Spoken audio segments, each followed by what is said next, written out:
आज हमारे साथ एक नए मेहमान, नए गेस्ट के तौर पे शहजाद फारूकी मैम साहब बैठी हैं।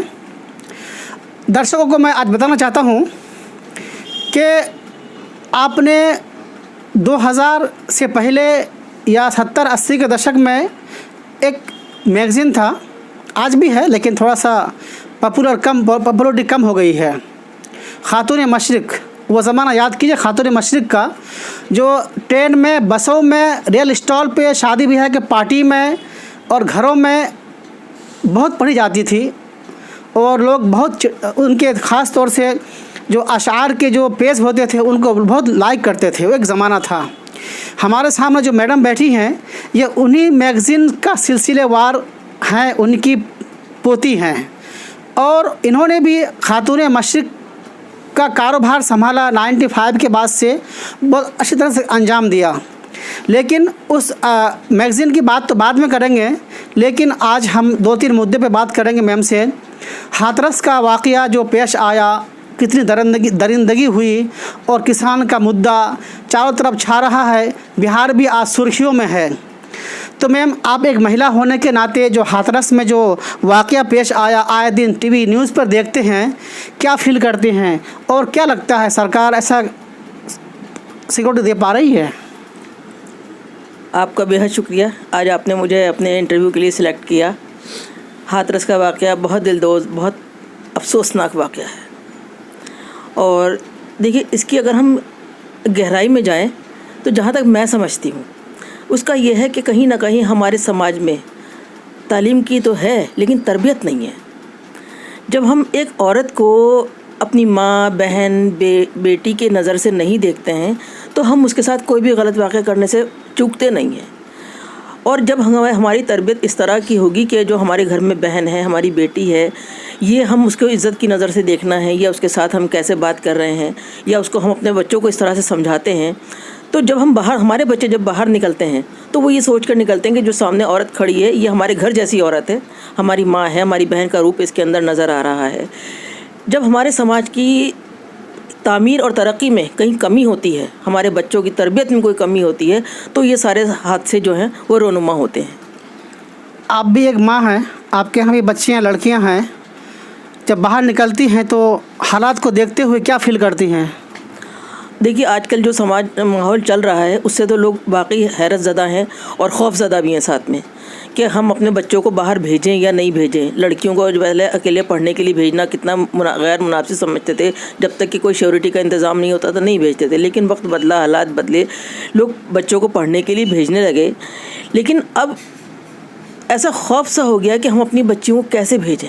समाज में हमारे ये क्या हो रहा है, किस तरह से हो रहा है कि हमारे बच्चे ही उसके अंदर महफूज नहीं हैं, स्पेशली लड़कियां। तो बड़ी तकलीफ़ होती है देखकर।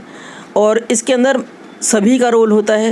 अगर हम अपने घर के बाहर जब निकलते हैं और हम ये देखते हैं कि लड़के जो हैं गैर मुनासिब तरीके से लड़कियों पर रूटिंग कर रहे हैं, उनको छेड़ाछाड़ी कर रहे हैं, और जब उन्हें कहीं आगे मौका मिलता है तो वो कोई नागुरेज़ वाक़या करने से भी बाज नहीं आते। आप एक शायरा हैं, स्टेज पे जाती हैं और जो मुशायरे में शिरकत करती हैं, वहाँ बहुत सी महिलाएं होती हैं, तो क्या कभी इस टॉपिक पे बात होती है आप लोगों के बीच में कि हालात को देखते हुए जो दरिंदगी हो रही है, इस टॉपिक पे बात होती है तो सब आपस में क्या चर्चा करते हैं? कुछ जब हम कहीं बाहर, आजकल तो देखिए 5-6 महीने से हम लोग कहीं आना जाना इस तरह का कोई प्रोग्राम चल ही नहीं रहा है, लेकिन इससे पहले भी ये वाक़या हुआ है, निर्भया कांड हुआ, सब कुछ हुआ। उसमें जब हम आपस में गुफ्तगू करते हैं, बात करते हैं, तो बड़ी तकलीफ़ दे तो बात है ही। उसमें यह है कि हर तरह के मिजाज के लोग होते हैं। कुछ ख़वातीन ये कहती हैं कि ऐसे लोगों को फ़ौरन सरेआम फांसी मिल जानी चाहिए, और या फिर कोई और ऐसा उनके सख्त सज़ाएँ होनी चाहिए कि किसी तरह से ये हादसे रुकें। जब एक हादसा कोई इस तरह से हुआ और उनके मुजरिमीन के साथ में हमने कोई भी हल्का से उसको ले लिया या उनको कोई सज़ा नहीं दी गई, तो आगे फिर समाज में ये हो जाएगा कि हम तो बच सकते हैं, कोई भी हादसा कर ले हम बच जाएंगे। तो इसके लिए ज़रूरी है कि उसके ऊपर फ़ौरन अमली इक़दाम होने चाहिए। आज के डेट में चारों तरफ धरना प्रदर्शन हो रहा है महंगाई को लेके, या यूँ कहें किसान मुद्दे को लेकर के। किसान मुद्दे को लेकर के एक महिला होने के नाते आप लोगों की क्या राय है, क्या सोचते हैं? किसान को बर्बाद किया जा रहा है या किसान को आबाद किया जा रहा है? किसान को उनको उनके मुवाफिक दाम नहीं मिल रहा है, कुछ ऐसा? किसान वाकई जो ये इस वक्त हादसे चल रहे हैं, इसमें देखिए किसानों की हालत बहुत अच्छी नहीं है। अभी हम तो मेट्रो सिटीज़ में रहते हैं, हमें इतना अंदाज़ा नहीं होता है, लेकिन जब हम लोग उधर यूपी की तरफ गाँव देहात में कहीं जाते हैं तो जो हम किसानों के घरों को देखते हैं तो वाकई वो खुशहाल नहीं है। वो इतनी मेहनत करते हैं, उसके बावजूद उनको उतना मुआवजा नहीं मिलता जो उन्हें मिलना चाहिए। अगर वो आज अपनी डिमांड कर रहे हैं तो सरकार को ही चाहिए कि उनके साथ खड़ी हो और उनको सपोर्ट करे। अब आते हैं हम खातून मशरिक़ पे। मैम वो दौर बताइए, बयान कीजिए। वो दौर आपका, कुछ दौर बचपन का था, कुछ दौर 25-30 का भी होगा, कुछ दौर उसके बाद का होगा। ये 3 दौर किस तरह का रहा खातून मशरिक़ के लिए ख़ास तौर से? खातून मशरिक़ हमारे दादा अब्बा ने शुरू किया था, दादी ने शुरू किया था। उसके अंदर वो बहुत मेहनत करते थे दोनों। और बचपन का जो हमारा वाक़या है वो हमारा ये है कि हमारे घर में, हम उर्दू बाज़ार में जामा मस्जिद पर रहते थे, तो हमारे यहाँ बहुत मेहमान आया करते थे, बहुत मेहमान, क्योंकि ऑफ़िस और घर एक ही जगह पर था। तो इसलिए कोई ये नहीं था कि कोई ऑफ़िस में आया है तो अंदर नहीं आ सकता घर में, या घर में आया है तो वो अंदर नहीं आ सकता। तो बहुत मेहमानदारी भी होती थी, और उसमें ये जितनी भी हमारे यहाँ ख़वातीन आती थी वो हमारे दादा की सारी बेटियाँ बनी हुई थी। और अगर उनके माँ बाप भी ये सुन लेते थे कि फ़ारूक़ी साहब के यहाँ जा रही हैं तो वो बेझिझक उनको भेज देते थे। तो ऐसा भी आज भी होना चाहिए, जहाँ तक मैं समझती हूँ। हम ये अपने घर के बच्चों को हम कहीं अगर नहीं भेजें ये सोच कर कि हमारे बच्चे गैर महफूज हैं, तो ये हमारे लिए बड़ा तकलीफ़देह अमल होगा। और 87 में हमारे दादा अब्बा का इंतकाल हो गया था। हमारे वालिद साहब तो शुरू से ही उनके साथ लगे हुए थे हमेशा से, कि नौकरी भी करते थे और उनके साथ काम भी करते थे। फिर मुस्तकिल तरीके से हमारे वालिद ने संभाल लिया था।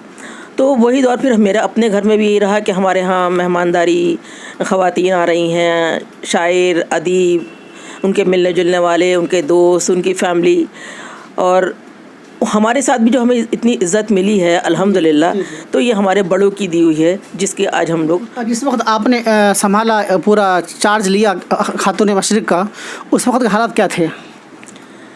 जब 1995 की बात है, 95 में हमारे अब्बू का इंतकाल हो गया था। तो उस वक्त ये था कि अब खातून मशरिक़ कौन देखेगा।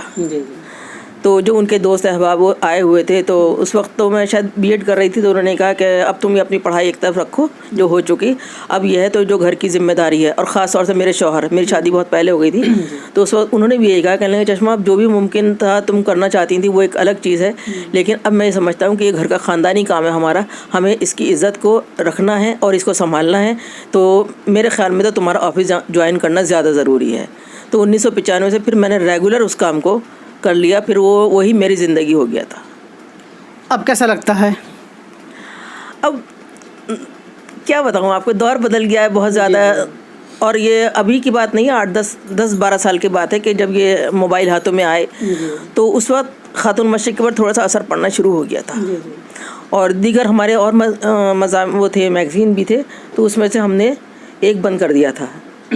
उसके बाद फिर दूसरा बंद किया कि अब ज़ाहिर है हम तो अर्निंग के लिहाज से भी ये काम करते थे ना, जो हमारे ताल्लुकात थे वो अपनी जगह पर थे और हर जगह से हमें रिस्पांस भी बहुत मिलता था, लेकिन ये था कि असर पड़ना शुरू हो गया था। तो उस वक्त ये था कि किसी भी तरह से इसको हम चाहते थे ये चलता रहे, और इस ख़ास तौर से मैं ये चाहती थी जब तक मेरी ज़िंदगी है मैं इसको संभालूँ और इसको करती रहूँ।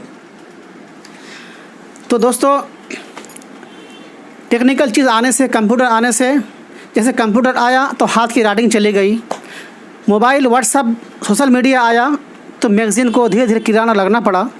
एक ज़माना था इसका भी, लेकिन हालात बदलते रहे और एक दौर सब चीज़ का होता है।